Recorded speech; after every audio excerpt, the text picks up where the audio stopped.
Welcome to the last episode in the fall series. Here we have a special guest, Gabriel Cody. She is a master antipasto executive, and she is going to be showing us how to make a wonderful antipasto that you can make at home. So Gabriel Cody, what are we making today? We're making eggplant caponata. All right. So let's go over to the stove and she'll tell us what we previously did, and then we'll do the recipe. All right. Okay. Well, I went ahead and took one eggplant. Okay. And I peeled it and I cubed it into small cubes. Cut it into small slices. Right. Then I put it in this colander and I salted it. And then got all the water out. Yeah, as it draws all the way. I can show you how much water is in all this. See? Look at all that And then bitter water. And then I, after I dried it off a little bit, I will put some olive oil in a skillet. Yeah. And I browned it a little bit. And then I just put it on here to rest, because we'll add it to this. So the water can retain off of the eggplant, so it wouldn't be watery. Right. All the oil too, because the oil. Okay. Now, Oil and water are liquids, so Right. it needs to get all the oil and the water out. right. And then I set that aside and I heated a skillet with some olive oil, and I sliced up a small white onion and then you browned it slowly. You have to keep it on low heat, otherwise it'll brown too quickly, and then it'll get soft for you. So you don't want soggy or soft onions. Right. Now I'm You just want them crisp and brown. well, you want them kind of soft, but just caramelized a little bit like And this. it's soft, but not too soft. Yeah. Okay, so now that pan's heating up again, Okay. you can go ahead and add the rest of the stuff here. So All right. this is a fourth of a cup of tomato paste. So just all of it? Yep, you can add it all in there. Tomato paste. Yep, or I'll help you. Okay. Yeah, there you go. Just This get does everything- not look really good when you put the tomato paste in, but believe me, it will look delicious afterward. Yep.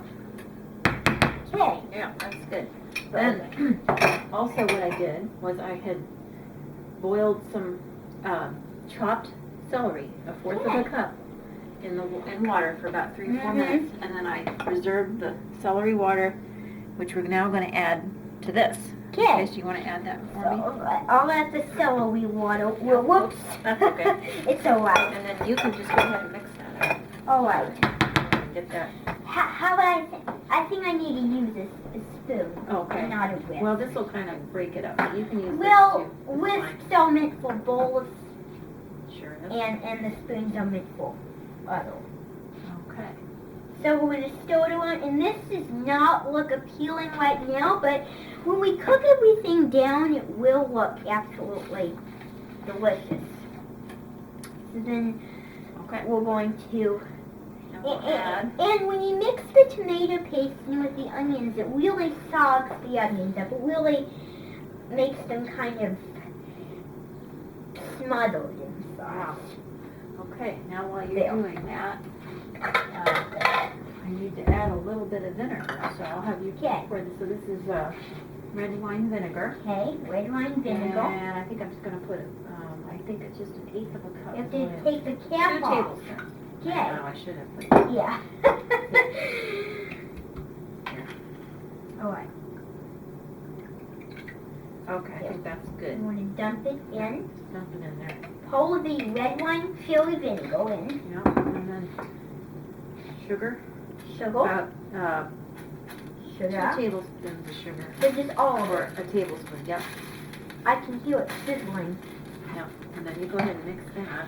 And you want to make sure the sugar is really nicely absorbed so you don't have lumps of sugar in there.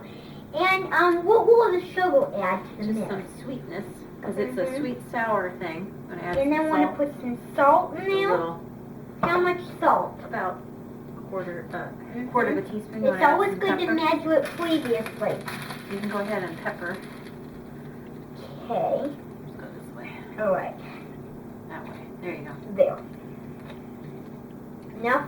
Good. You can go a little more, I Tell think. me when. Okay. Maybe 2 more grinds. All right. Yeah, that's There. good enough.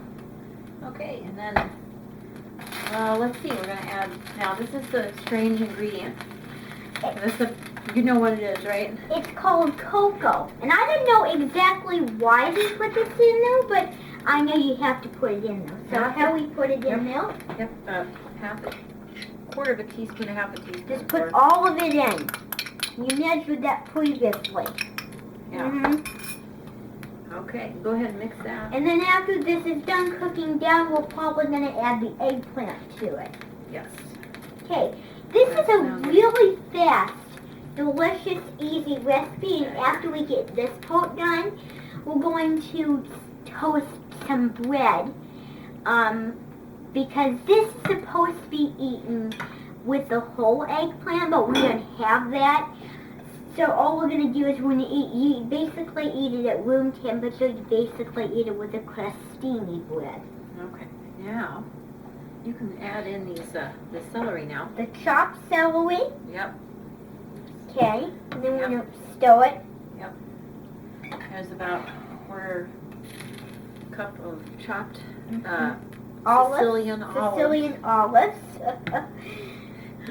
Hopefully they taste good. Mm-hmm. Okay, and You know, eggplant has a really irresistible texture. go ahead and these are about 1/8 of a cup of capers. Capers.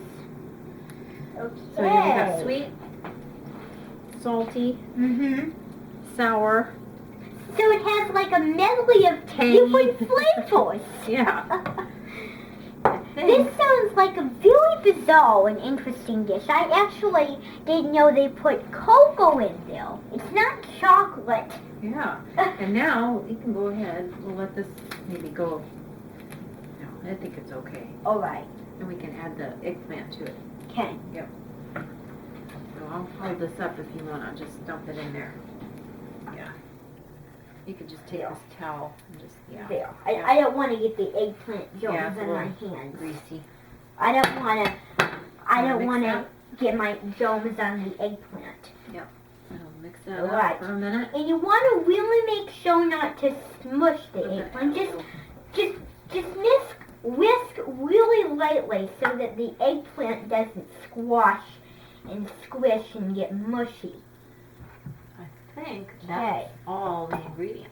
So we're just making Okay. sure it maybe boils for a few minutes, just a minute Okay. or so, and then we'll put it in a bowl and Mm-hmm. let it just sit for about 2 to 3 hours. In the refrigerator, and then we can Or- eat it. Yep, or at room temperature. You're supposed to eat it at room temperature, so maybe we'll just keep it out since we're going to eat it later.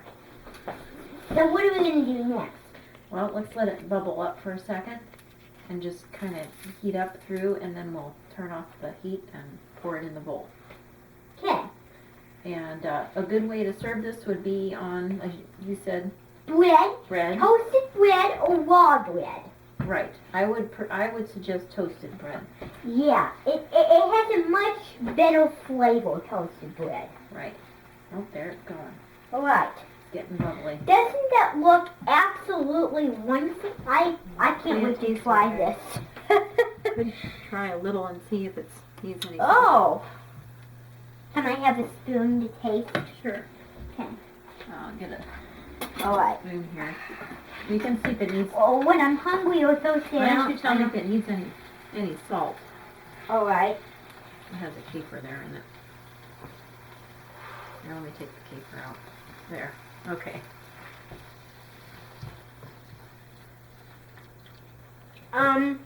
Maybe a little salt.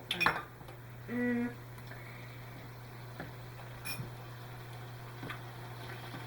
I didn't know if it tastes salty or not. How did it That's taste? good. Yeah. I think it tastes pretty good. I think I knew it. Because there was salt on it. It doesn't taste really good now, but when we let it sit in the refrigerator, it'll taste a whole lot different. Yeah, I think once it sits for a while and Because the flavor's mirrored. pour this in here, Mm-hmm. A nice Let it spatula to cool pour it. down for a little bit. It doesn't look appealing. No. But it tastes good. And I know it looks like a main course, but this is an antipasto. This is what you eat before the appetizer course.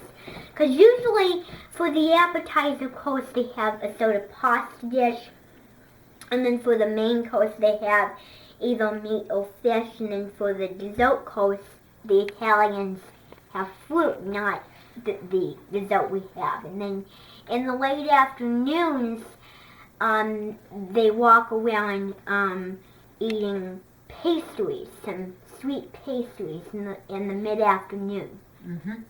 So are we going to put this in the fridge? Let's leave it to just cool down, and you could put it over the table, and then we will put it in the refrigerator. So after it cooled down, we're going to put it on the table. We'll put it in the fridge. Would you like to set it on the table for me? All right. That would be great. My pleasure. Okay. And I think that's it. All right, and then we're going to put it in the refrigerator. Yes. After it cooled down. Yep. But then you want to make sure it gets to room temperature when you eat it. You don't want it to Yeah, be because cold. you don't want it to be too hot or too cold. Right. Because it wouldn't taste, I think, that good cold. Yeah. Yeah. And I think that's it. All right. So that is how you make recipe. carbonara, and then later on, I will show you how it tastes.